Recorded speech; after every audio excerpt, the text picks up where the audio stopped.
In today's video, I'm going to teach you how to fix Meta AI not showing on WhatsApp. If you've been trying to access Meta AI on your WhatsApp and it just doesn't appear, don't worry.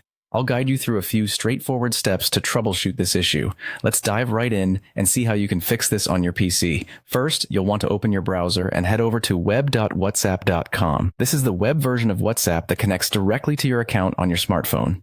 Once you're there, simply press Ctrl and R simultaneously. This is a quick refresh function that's easy to use and can sometimes resolve display issues. Refreshing the page can force updates and clear minor glitches that may prevent certain features like Meta AI from appearing. If after refreshing you still don't see Meta AI, the next step is to log out of your WhatsApp account on your PC. To do this, locate the three vertical dots at the top right corner of your screen. Clicking there will reveal a drop-down menu. Choose the Log Out option. After logging out, you'll need to scan the QR code again to log back in. So grab your phone, open WhatsApp, and go to the Linked Devices section to scan the code that appears on your computer screen. This process reestablishes your session and might just be the nudge your WhatsApp needs to show Meta AI. If you've refreshed the page and logged out and back in, but Meta AI is still not showing up, there's a possibility that there's nothing technically wrong at all.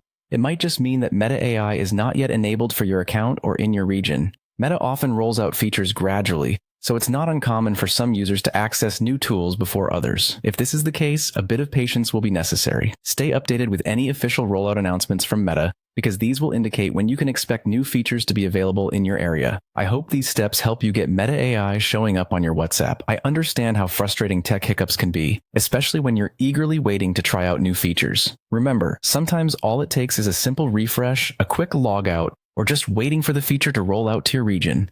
Thank you for watching, and if you found this guide helpful, be sure to stay tuned for more tips and tricks in our upcoming videos. Enjoy using WhatsApp, and I'll see you next time.